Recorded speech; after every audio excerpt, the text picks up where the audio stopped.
मित्रों नमस्ते। संस्कृत गौरव में आप सबका हार्दिक स्वागत है। आप सब अपनी पढ़ाई को बहुत अच्छे तरीके से कर रहे होंगे। अभी तक मैं जितना भी पढ़ाया हूँ आशा करता हूँ कि आप सबको बहुत अच्छे तरीके से समझ में आ रहा होगा और आप लोग अपनी पढ़ाई को नियमित रूप से कर रहे होंगे। इसी आशा और विश्वास के साथ मैं आज आप लोग के लिए एक नई टॉपिक लेकर आया हूँ जिसका नाम है गुण संधि। क्योंकि संधि चल रहा है उसी के अंतर्गत आज मैं आपको क्या पढ़ाऊंगा, गुण संधि पढ़ाऊंगा। आइए मेरा देरी किए हुए आगे चलते हैं। गुण संधि, गुण संधि इसका सूत्र होता है आद गुण। अगर कोई पूछे गुण संधि विधायक सूत्र क्या होता है तो आप क्या कहेंगे, आद गुण। ठीक, क्या कहेंगे, आद गुण। पहले इसके बारे में जान लीजिए। पहले क्या है, जब अ या आ के बाद ह्रस्व या दीर्घ ई उ री आता है तो क्रमशः ए ओ आर अल हो जाता है।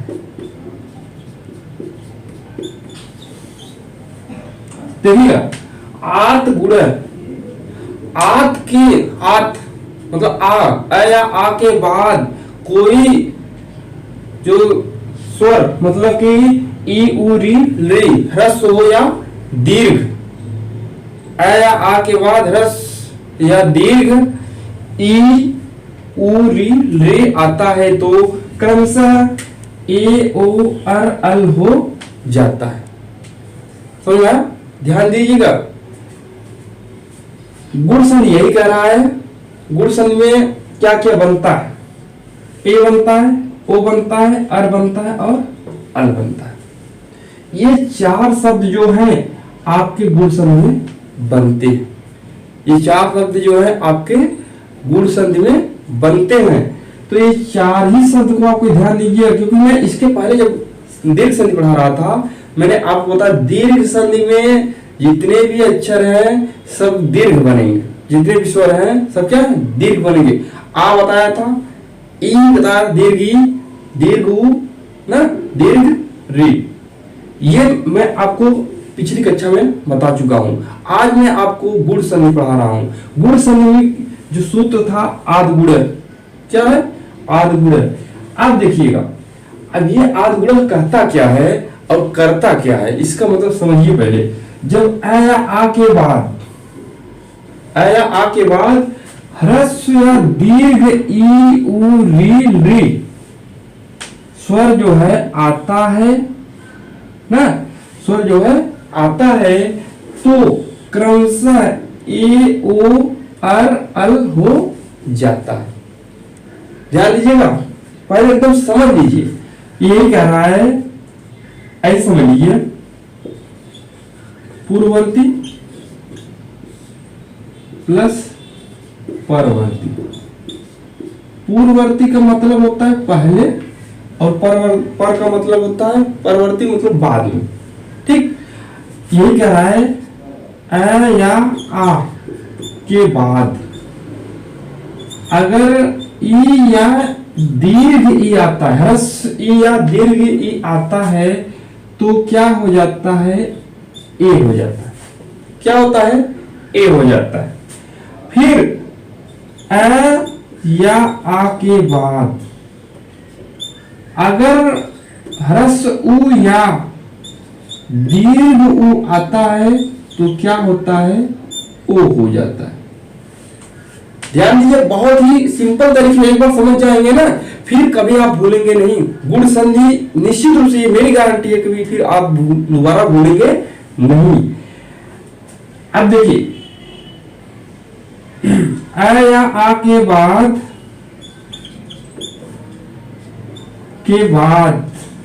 यदि क्या आता है, री आता है, ह्रस्व री या दीर्घ री आता है तो क्या हो जाता है, अर हो जाता है। अ या आ के बाद ह्रस्व री या दीर्घ री आता है तो क्या होता है, अर हो जाता है। या अ या आ के बाद री ना आता है तो क्या होता है, अल हो जाता है। क्या होता है, अल हो जाता है। ये बहुत ही इंपॉर्टेंट है, ये इसको आप समझ जाएंगे तो निश्चित रूप से आपको आगे कोई दिक्कत होने वाली नहीं है। सिर्फ आप इसको समझ जाइए।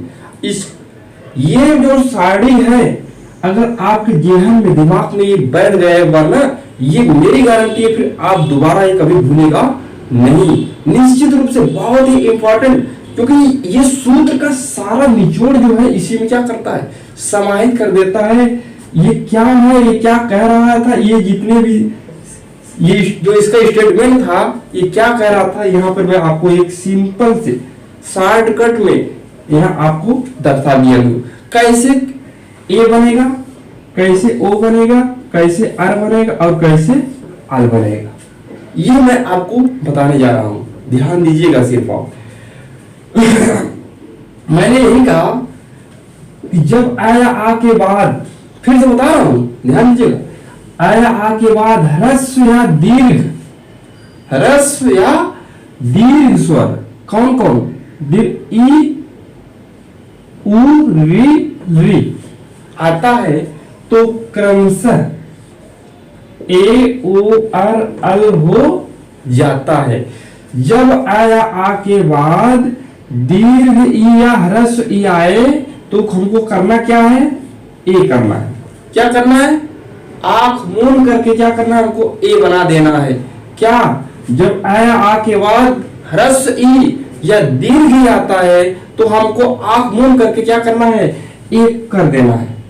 समझिएगा।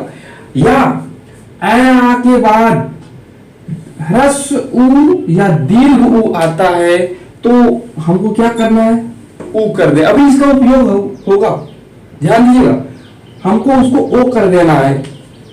क्या, जब आ के बाद ह्रस्व उ या दीर्घ उ आता है तो हमको क्या करना है, ओ कर देना है। तो भूलेंगे नहीं ना, ध्यान दीजिएगा।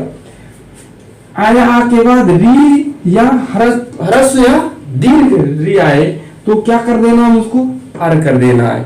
ठीक, आया आ के बाद अगर री आता है तो उसको हमको क्या करना है, अल कर देना। बहुत ही इंपॉर्टेंट सारणी है, क्योंकि ये अगर आपको समझ में आ गया ना, फिर पुनः आपको पढ़ना नहीं है गुण संधि। गुण संधि आप तो वैसे करेंगे एकदम निर्धारण से। ठीक, ध्यान दीजिएगा। अब चलते हैं। आशा करता हूं कि ये इतना आपको समझ में आ गया है। इस आशा के साथ मैं आपको आगे ले चलता हूं। क्या, अब मैं आपको इस पर उदाहरण देने जा रहा हूं। इस पर क्या करना है, हम आपको उदाहरण देने जा रहा हूं जिससे कि आपको क्या हो, पूरी तरीके से समझ में आ जाए।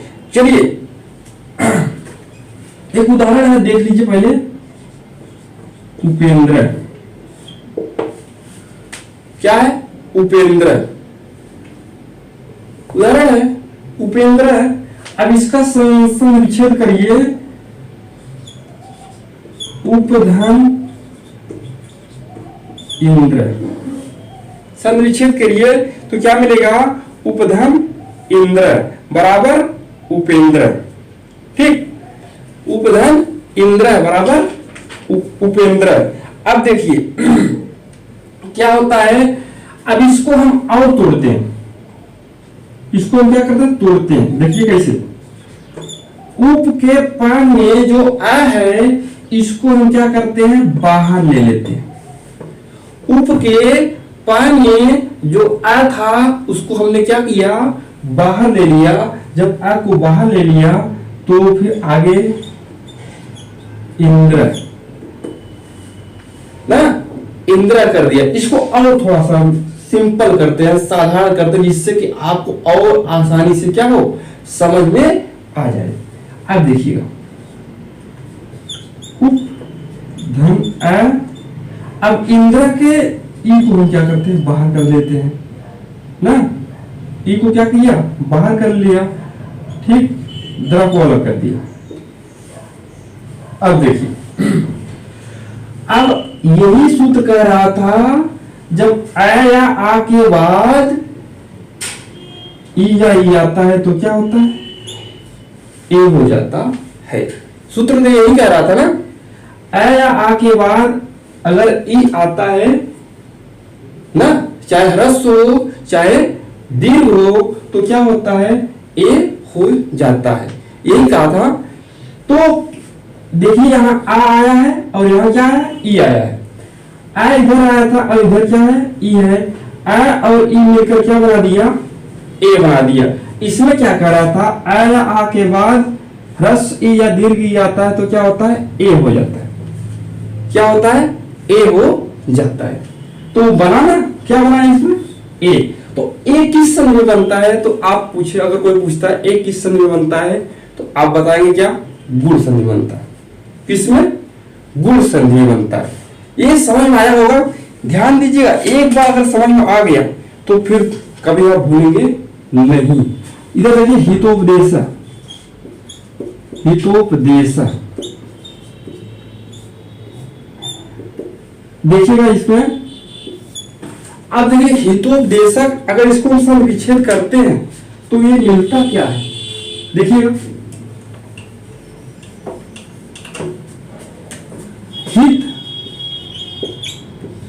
धन उपदेश, हित धन उपदेश, क्या मिला, हित धन उपदेश। अब समझिएगा, अब इसमें हित के त में जो आ है, इसको हम क्या करते हैं, बाहर करते हैं। हित के त में जो आ है, इसको क्या किया, हमने बाहर कर लिया। आपको बाहर कर लिया, इसको हलन कर दिया था आपको ना, आपको क्या किया, बाहर कर लिया। अब आगे क्या है, उपदेश, आगे क्या है, उपदेश ना।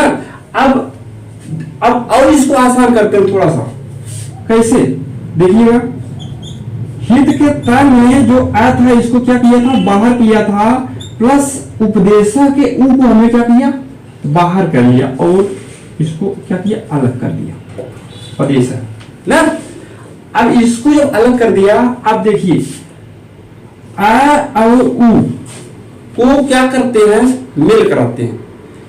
क्योंकि यही सूत्र यही कह रहा था, जब ह्रस्व अ या दीर्घ अ के बाद, आ के बाद ह्रस्व या दीर्घ ऊ आता है तो क्या होता है, ओ हो जाता है। ह्रस्व या दीर्घ ऊ आता है तो क्या होता है, ओ हो जाता है। अब यहाँ अ के बाद क्या आया था, ऊ आया था, तो इनसे जब मेल हुआ तो ये क्या बन गया, क्या बनाया, ओ बना दिया। तो ओ किस संधि में बनता है, तो आपको पता है कि इसके पहले मैं बताया था कि ओ जो है आपके गुण संधि में बनता है। किस में बनता है, गुण संधि में बनता है। ये समझ हमारा बहुत सिंपल है। अगर यहां आप समझ जाएंगे, फिर आपको कभी पढ़ना नहीं पड़ेगा, रटना नहीं पड़ेगा। आप निश्चित रूप सूत्र से क्या करेंगे, समझ लेंगे। दो शब्द और देख लीजिए, क्योंकि वीडियो बहुत लंबा हो रहा है, इसलिए थोड़ा सा दो शब्द और देखिएगा। देवर्षि, देवर्षि कैसे बना, इसके बारे में थोड़ा सा आपको बताते हैं। देवर्षि देखिएगा, देवर्षि। अब इसका समुच्चय करते हैं कि हमको मिलता देवधन ऋषि, मिलता क्या है, देवधन ऋषि। अब देखिएगा, इसके देव में जो आ है, इसको क्या करते हैं, हम इसको बाहर करते हैं। आपको बाहर दिया, प्लस ऋषि, ऋषि के ऋ को क्या करते हैं, बाहर करते हैं। ऋषि के ऋ को क्या करते हैं, बाहर करते हैं ना। ये तो आपको समझने के लिए कर रहे हैं।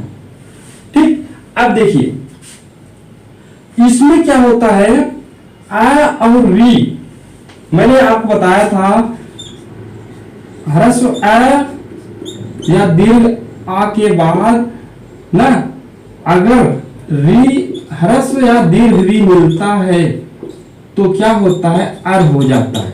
इसमें क्या होगा कि आ आया, आ के बाद यहां क्या आया, री आया ना, तो क्या बना दिया, ये अर बना दिया।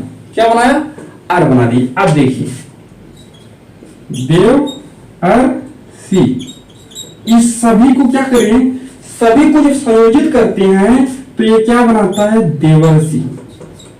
क्या बनाता है, देवर्षि।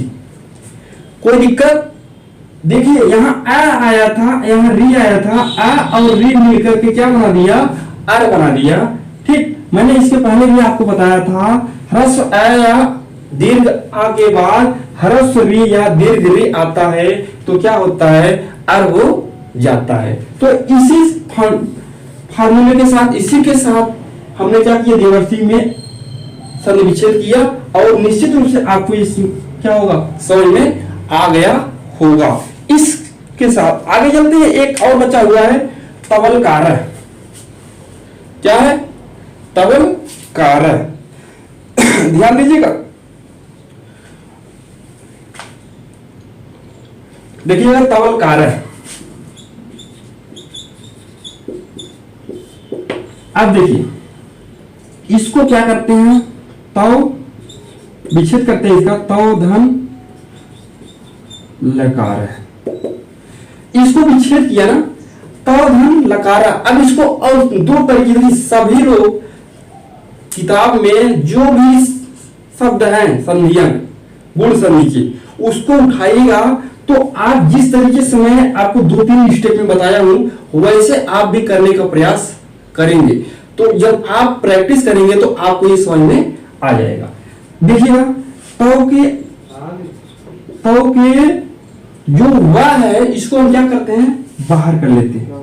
जब इसको बाहर कर लेते हैं, हलन करते हैं वा को, इसको बाहर कर लिया, प्लस लकार है ना, लकार। ठीक, अब देखिएगा तो प्लस आया प्लस लकार में ल को भी क्या किया, बाहर कर लिया। ठीक, क्या किया, इसको बाहर कर लिया। सॉरी, एक ही वर्ड भूल गया लिखने, ये तव धन लिकारा है, तव धन लिकारा है। ठीक, इसको बना लीजिएगा, हो जाती गलतियां। तव धन लिकारा है। अब इसमें इसको ली को बाहर कर लिया, फिर उसके बाद कार है। ठीक, अब देखिए आ और री को क्या किया, संयोजित कर लिया, तो यहाँ क्या बन गया, अल बन गया। क्योंकि इसके पहले मैं बताया था कि आ या आ के बाद यदि री आता है, री आता है तो क्या बनाता है, अल बना देता है। फिर से एक बार समझिएगा, तवलकारा का जो संधि विच्छेद होता है तव धन लिकार है, तव धन लिकारा। तव में जो व में जो आ था इसको बाहर किया, फिर इसको लिकारा किया, फिर उसके बाद लिकारा में ली को क्या किया, हमने बाहर कर लिया, कारा से इधर बचा। अब देखिएगा आ और री के आपस में संयोजित कर दिया, आ और री को जो संयोजित किया तो ये क्या बना, अल बना। अल किस संधि में बनता है, तो आपको पता है गुण संधि बनता है। क्या है, गुण संधि में। निश्चित रूप से आज का वीडियो बहुत ही आपके लिए लाभकारी होगा, इस आशा के साथ मैं आपको बहुत मेहनत दृढ़ प्रतिज्ञा के साथ पढ़ा रहा हूं और आपकी परीक्षा के लिए भी ये बहुत उपयोगी होगा। कृपया आप सब हमारे वीडियो को, अपने चैनल को शेयर करेंगे मित्रों के पास और बेल आइकन, सब्सक्राइब, लाइक, ये सब आप अवश्य करेंगे, यह मुझे कहना नहीं पड़ेगा। धन्यवाद, आज के लिए इतना ही।